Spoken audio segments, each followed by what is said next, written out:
tema de la deuda no es un tema menor, es un tema que nos toca, que nos interpela, que no lo vemos muchas veces, pero tiene que ver con la desocupación, con el salario.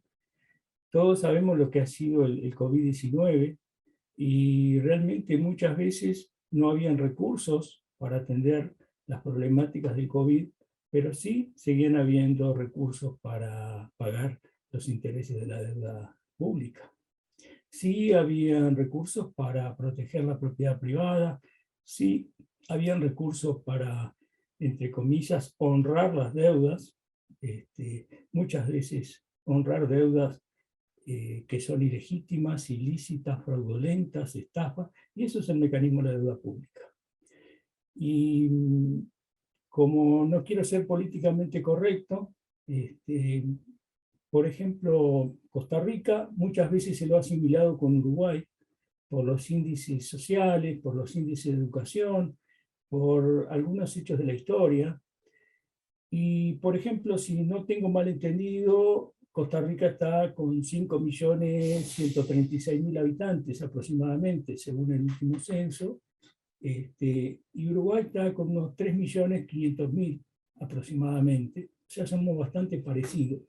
Voy a tocar un tema de la historia, brevemente, que es el famoso caso Tinoco, o sea, que ustedes lo deben de conocer, que forma parte de la historia de la deuda, y es el tema del dictador Tinoco y aquel conflicto que había con Inglaterra, con el Reino Unido específicamente, y el Banco Royal de Canadá. Entonces, ese arbitraje que lo dirimió Taft, que fuera presidente de la Corte de Estados Unidos y que también estaba enemistado con el Banco de Panamá, pero que en definitiva fue a favor del pueblo de Costa Rica por el no pago de una deuda que fue contraída por alguien que se estaba yendo del país, que no fue en beneficio del pueblo de Costa Rica, es un precedente importante en lo que es la historiografía de la deuda. Entonces, estoy tocando temas que ustedes los costarricenses dominan mejor que yo, pero a veces hay hechos en nuestras propias historias, en las historias comunes, en las microhistorias, que nos atraviesan, que nos interpelan, como decía hoy, pero que muchas veces olvidamos o los invisibilizamos, o existen mecanismos que nos dicen que tenemos que invisibilizarlos. Estamos más preocupados qué pasa del otro lado de la cerca del vecino que en nuestras propias casas. Entonces, yo recuerdo que $250.000 era aproximadamente el empréstito que le habían hecho a Tinoco y a su hermano por el Banco Royal de Canadá, y que se terminó emitiendo a unos 1.000.000 de colonos, creo que era en esa época, colonos sábana, de espaldas y con total ilegitimidad a los mecanismos de control, pero me detengo en $250.000, aproximadamente $250.000 por hora en el 2021, en el día de hoy, es lo que paga el Uruguay por intereses de la deuda externa, de la deuda pública, externa e interna, perdón. $250.000 por hora. Yo les pregunto, ¿quién de ustedes gana $250.000 por hora? O sea, para tomar dimensión de lo que significa eso, ¿cómo hace más de 500 años que nuestros países siguen siendo empobrecidos, porque no son países pobres, donde las instituciones creadas realmente lo que hacen es repetirse una y otra vez, cambian los congresos, cambian los presidentes, viene uno, van otros, y realmente se sigue pagando una y otra vez la ilicitud y los fraudes que terminan siempre pagando las clases más débiles, los trabajadores. Por eso que tenemos una cantidad de niños y ancianos que no comen, que no tienen vivienda, que mueren de hambre en nuestra América. Por eso es tan importante lo que les preguntaba hoy. Hoy comimos, hoy nuestra familia tiene las necesidades básicas satisfechas, nuestros hijos, nuestros nietos tienen un futuro. ¿Qué futuro le estamos dejando? Entonces, en base a eso fue que que quería por lo menos mandar este mensaje para interpelarnos entre todos, para pensarnos entre todos en comunidad. Por eso les dije, ustedes son mis hermanas, mis hermanos, somos todos parte de una gran familia. Lo único que estamos cada vez más divididos, cada vez nos enceguecen más y cada vez nos controlan más. Y el mecanismo de la deuda, como bien define María Lucia Pastorelli, es un sistema de dominación que tiene sus engranajes, pero es un sistema de dominación política a escala planetaria. Y se transforma también, obviamente que forma parte de un sistema mayor, pero se transforma así también en un sistema de la muerte. Y el COVID, por eso es deuda COVID-19 la vida, que es un artículo, la pregunta es o la vida, deuda COVID-19 o la vida, entre signos de pregunta, porque conjuntamente con dos compañeros más, Rebeca Olivera Santana y Gonzalo Villa, que también está asistiendo hoy a este evento, compañeros de la Red Internacional de Cátedras, Instituciones y Personalidades sobre el Estudio de la Deuda Pública, que también está presente Miguel Rodríguez Villafañe, que forma parte de nuestra red, y María Lucia Pastorelli, que es nuestra invitada especial de la red dentro de las personalidades. Empezamos a pensar con ellos qué escribir en estos momentos de crisis del COVID cuando se sigue pagando la deuda. Y ahí recordamos una frase de un alemán, un jurista alemán de derecho financiero, de derecho empresarial financiero, que llegó a decir que el Estado, en 1830 decía, el Estado tiene una primera obligación que es principal a las demás, y es el Estado debe mantener vivos a sus ciudadanos. El COVID demostró realmente, o la COVID demostró que el Estado se preocupó primero por pagar las deudas, entre comillas, las deudas públicas, los intereses, los reajustes, las estafas, las comisiones. Hay más de 5 tipos de comisiones diferentes en cada contrato de deuda. No hay controles, como decía María Lucia Pastorelli, aunque Brasil lo tiene en la Constitución, que hay que hacer una auditoría desde 1988, que está previsto ese mecanismo, una disposición transitoria, la número 26, nunca se aplicó. Entonces, ahí que tenemos una ausencia o complicidad del sector político, de los distintos sectores políticos, de los parlamentos, del poder judicial de nuestros países. Entonces, esto no es solo un artificio o un juego de democracia cada 4 o 5 años. Es un derecho que tenemos para reclamar a dónde van los recursos que tiene nuestro país, los recursos financieros, todos los tributos que pagamos, pero exigirle a nuestro gobernante ese derecho. Quizás nos lleve a interpelarnos a otra categoría, que es la democracia representativa. Como se dijo hoy al comienzo, que Costa Rica está en víspera de unas elecciones nacionales. Bueno, ¿a quién votamos? Y aquello que dicen los hermanos zapatistas, el que manda, manda obedeciendo a los de abajo, no a los de arriba. Acá hay como una lógica inversa. Nuestros representantes políticos mandan obedeciendo a los de afuera, mandan obedeciendo a los grandes bancos, mandan obedeciendo a intereses que no son los de nuestras hermanas y nuestros hermanos, y muchas veces no son los intereses de la clase trabajadora que los votó. Legislan contra los trabajadores. Un ejemplo muy paradigmático es la reforma de la legislación de trabajo en Brasil. Gobernar por excepción, gobernar por decretos, leyes, basados en esas prerrogativas cuando no tienen la mayoría nuestros presidentes en los congresos para votar a favor de su gente. Eso que lo vemos muy común, o sea, que lo vemos comúnmente al andar en nuestra América Latina, también está pasando en las periferias de la Europa. Estoy hablando del caso de Italia, el caso de España, el caso de Portugal, el caso de Grecia, que tocó muy bien María Lucia Pastorelli. El mismo mecanismo de saqueo de nuestros recursos, de nuestras democracias, es el mismo que se repite una y otra vez, una y otra vez.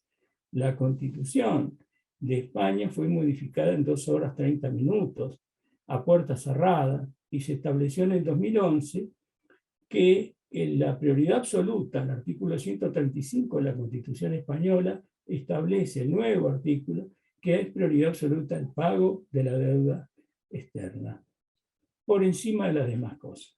Entonces, imagínense que una constitución de un Estado, en este caso España, establece que la prioridad es el pago de la deuda, por encima de las necesidades de su gente, por encima de los principios centrales y esenciales del Estado.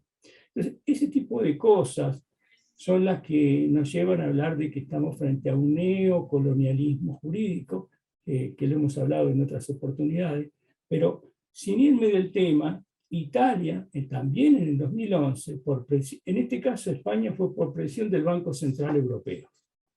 El Banco Central Europeo dijo, si ustedes no modifican la Constitución y dan prioridad al pago de la deuda, nosotros nos salimos a comprar los bonos en los mercados secundarios y dejamos que quiebren varias de las principales empresas y bancos españoles.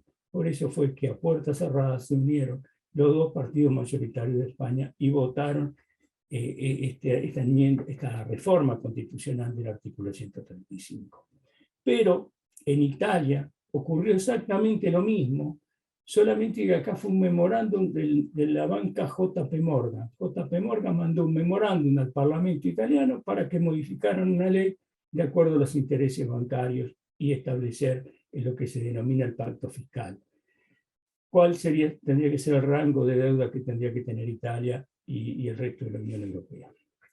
Lo mismo ocurrió con modificaciones de la legislación del trabajo en Portugal y leyes sociales. Lo mismo ha ocurrido en Grecia, que han colocado al pueblo griego en una situación calamitosa, de desesperanza, de tristeza. Sin embargo, la persona a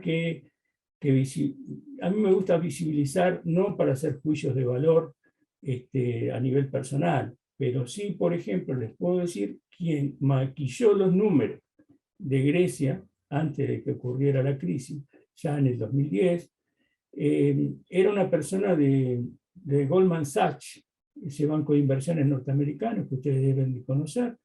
Y Goldman Sachs, la persona fue Mario Draghi. Mario Draghi es un economista italiano, profesor, muy vinculado al sector bancario, que luego fue quien pasó a ser presidente del Banco Central Europeo. Pero posterior a eso, Mario Draghi actualmente es el presidente del Consejo de Ministros de Italia. O sea, estoy poniendo nombres. ¿Por qué pongo nombres? Pongo nombres porque muchas veces se nos dicen, bueno, no sabemos quiénes son, no sabemos quién tiene los bonos, no sabemos quiénes toman decisiones. Y realmente yo les digo, sí sabemos quiénes toman las decisiones, sí sabemos cómo planifican la destrucción o el subdesarrollo de nuestros pueblos, de nuestros países. Sabemos perfectamente, hace más de 500 años que lo sabemos. Cómo Europa subdesarrolló África, Estados Unidos viene subdesarrollando también nuestra América. Anteriormente eran otras las potencias, pero no me quiero ir para atrás en la historia. Por eso es que tomé con estos compañeros, con Rebeca Oliveira y con Gonzalo Villa, el tema de la deuda, el COVID-19 o la vida. Sin dejar de pasar por alto, como dijo María Lucia, que la crisis del 2007-2008, creada y administrada de los Estados Unidos por las famosas hipotecas subprime y exportada al resto del mundo, esa crisis, que ya era la crisis del sistema capitalista, que allá venía fracasando, no fue ninguna cosa nueva, primero implotaron la legislación norteamericana sistemáticamente en los propios Estados Unidos para darle las mayores y absolutas libertades a los bancos y a los fondos de inversión. Y posteriormente crearon esta burbuja y este déficit. Solamente para que tengan una idea, entre 2008 y 2010, y más precisamente, esto es lo analizado en el 2011 por el organismo de auditoría de la Reserva Federal, o sea, de los Estados Unidos, que hace una auditoría a la Reserva Federal, el organismo público, porque estamos hablando de auditoría.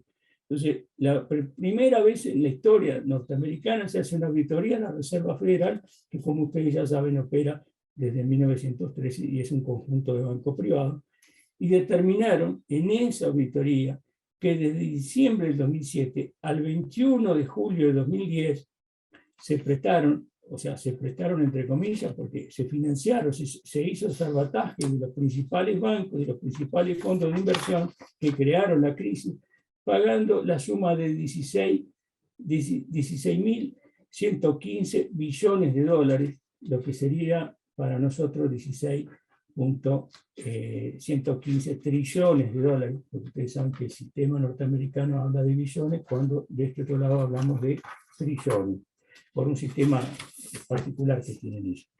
Pero, ¿qué significa eso? Significa que más del 100% del Producto Bruto Interno, es decir, lo que produce Estados Unidos en un año, fue para el salvataje de estos bancos que crearon la crisis. Entonces, eso es lo que demuestra lo fraudulento del sistema, de aquellos que crean toda una ingeniería de fraude, un esquema de fraude, que los transmite, que nos siguen empobreciendo y que realmente determinan, entre otras cosas, no solo la creación del dólar, sino de la tasa de interés que se va a aplicar.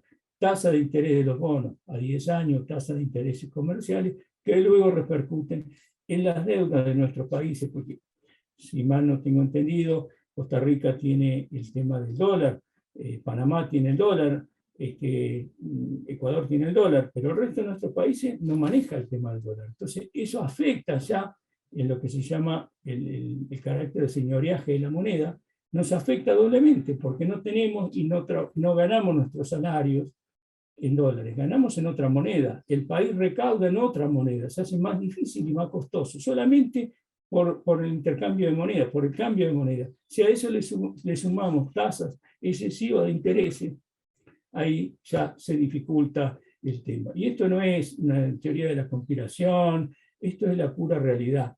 Ya en los 80, a fines del 79 y principios de los 80, Estados Unidos, la Reserva Federal, subió las tasas de interés y cobró a nuestros países sumas que no estaban pactadas, sumas de intereses que llegaron al 6, al 8, al 14, al 17, al 22% y en algunos casos hasta el 24%. Cobros de intereses no pautados, no pactados, no escritos, que realmente lo que hicieron fue empobrecer más a nuestros países, por eso se creó todo lo que se llama la década perdida de los 80, década perdida para los pueblos, pero década ganada para la Reserva Federal y el conjunto de bancos y empresas que se beneficiaron con eso.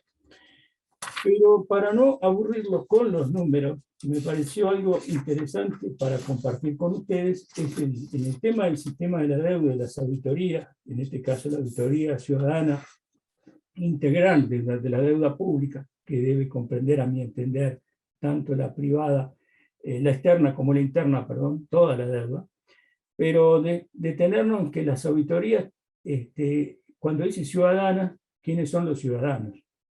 ¿Qué criterios, qué metodologías se van a usar?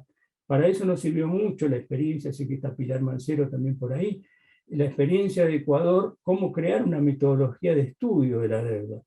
Es una auditoría que tiene que ser con control popular, pero además tiene que ser integral, o sea, tocar todas las diferentes interseccionalidades que tiene una deuda, todos los componentes que tiene una deuda. No es solamente la deuda en moneda, sino también en la deuda social, la deuda cultural, la deuda de raza, la deuda de género, todo lo que la deuda con la naturaleza.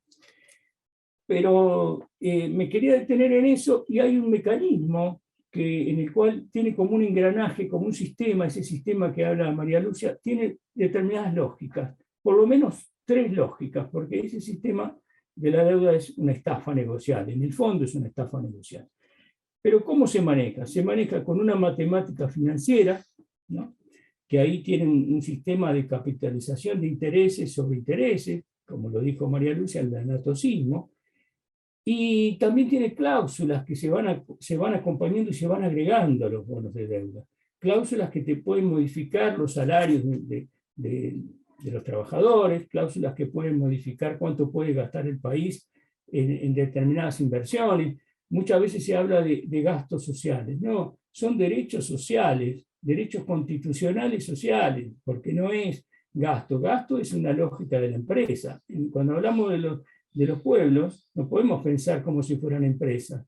o que somos emprendedores, en fin, todas esa semántica que esconde un sistema de dominación, y que el sistema de dominación de la deuda tiene su propia semántica. Nos hablan de deuda soberana, cuando realmente no tiene nada de deuda soberana, es un oxímoron. Hablar de deuda soberana cuando son otros los que pautan las condiciones, cuando son otros los que ponen las cláusulas, y cuando no tenemos ninguna garantía, no podemos hablar de deuda soberana. Les pongo ese ejemplo.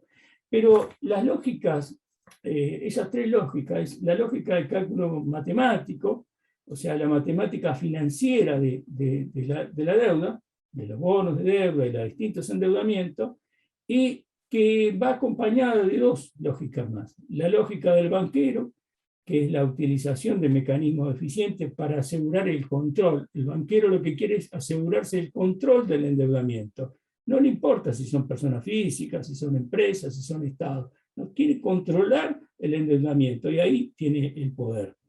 Y además de esa lógica, está la lógica del usurero. Porque ese mecanismo de interés compuesto, o similar al interés compuesto, no es estrictamente interés compuesto, es peor que el interés compuesto, hace de que nunca terminemos de saldar la deuda. Por eso es que muchas veces se dice que la deuda externa, la deuda pública, se transforma en deuda eterna. Y también es un mecanismo de transferencia de plusvalor. El mecanismo de transferencia de plusvalía o de plusvalor, y además que está exenta de impuestos y exenta de controles. Por eso hago hincapié que no solo necesitamos auditorías ciudadanas integrales, sino que también tienen que ser con control popular, pero también tienen que ser permanentes. Muchas veces nos encontramos, por ejemplo, el excelente caso de Ecuador, de 2007-2008, fue fabuloso cómo las personas, cómo todos los ciudadanos sabían de que se estaba haciendo una auditoría, que querían saber a dónde iban sus recursos, y exigían al gobierno de turno que cumpliera con esa obligación que se había comprometido en una campaña política. Y Correa lo hace y saca un decreto y forma la Comisión de Auditoría Integral del Crédito Público, que ustedes ya conocen, pero posteriormente, en el segundo gobierno de Correa, el mismo presidente en el segundo gobierno, en los últimos años, genera un endeudamiento que realmente fue, ¿cómo les puedo decir?, demasiado excesivo, contradictorio a todo lo que se había hecho en el primer gobierno, en fin, un montón de cosas que para algunos ecuatorianos han dicho que se tendría que hacer una segunda auditoría ya desde el segundo mandato de Correa. Pero a lo que voy es, ¿por qué esas auditorías integrales tienen que ser populares y permanentes? Porque es la forma de garantizar de forma democrática, cristalina y real a dónde van los dineros de cada uno de nuestros países, ¿no? Ahora, este tema de poder visualizar y tocar el tema de la deuda es fundamental, porque realmente, como dije, el tema de la deuda se transforma en un tema de vida o de muerte, y va a depender realmente de la voluntad que tengamos desde los pueblos para exigir a nuestros representantes, primero, elegir correctamente quiénes van a ser los que van a representar nuestros intereses, no los intereses de los banqueros. Y luego exigirles, porque directamente cualquier presidente electo democráticamente puede decir a la comunidad internacional que no va a pagar la deuda, va a cesar el pago de la deuda, que va a hacer una auditoría integral con control popular a ver si debe o no debe, cuánto debe y realmente qué mecanismo va a utilizar.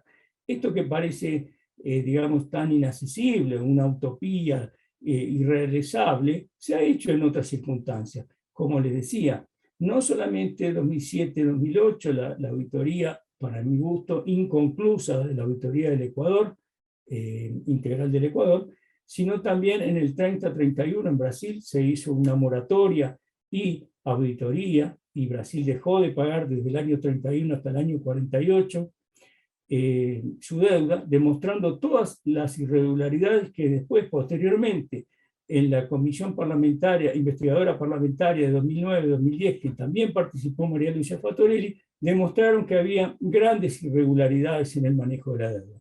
Pero como les digo, realmente quizás debemos recurrir a aquellos argumentos que utilizan los zapatistas en México, de que el que mande, mande obedeciendo, pero de acuerdo a los intereses de quienes los elegimos, que somos los de abajo, que somos los ciudadanos de a pie, que somos aquellos, los trabajadores, que realmente queremos un mundo mejor donde quepan otros mundos y que realmente podamos vivir en dignidad y en paz, que es lo que nos merecemos. Yo lo dejaré por acá, agradecerle y quedo abierto a cualquier tipo de pregunta. Gracias.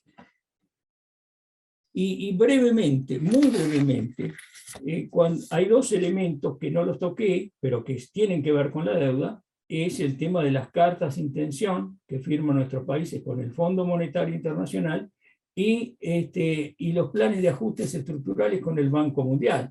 Le pueden cambiar de nombre, pero siguen siendo lo mismo.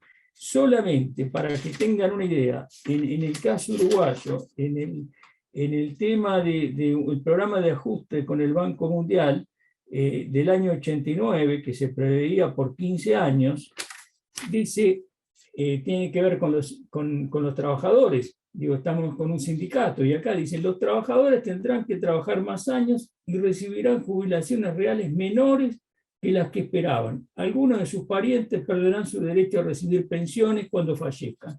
O sea, las cartas de intención condicionan hasta los salarios y las jubilaciones que van a ganar o las pensiones que van a obtener nuestros trabajadores. Y la carta de intención del 2000, esto es del principio de los 90, por 15 años, el programa de ajuste estructural del Banco Mundial. En el 2005 cambia el gobierno y hay una carta de intención, es una carta de intención al Fondo Monetario Internacional dirigida a quien era en ese momento el director gerente, el señor Rodrigo de Rato, que actualmente está preso en España, porque es un banquero que ha estafado, digamos, sistemáticamente en España y tiene varios procesos pendientes. Pero eso no viene al caso. Lo que sí viene al caso es que el país se compromete, según esa carta de intención, a modificar las legislaciones del 2005 hasta el 2007, sucesivamente. ¿En qué fechas? O sea, en junio, en septiembre, en diciembre de cada uno de los años, y qué es lo que van a modificar. O sea que realmente eso es la pérdida de soberanía a través de las cartas de intención con el Fondo Monetario Internacional y los planes de ajustes estructurales. Lo quería decir porque forman parte de los mecanismos de creación y manipulación de la deuda. Muchas gracias.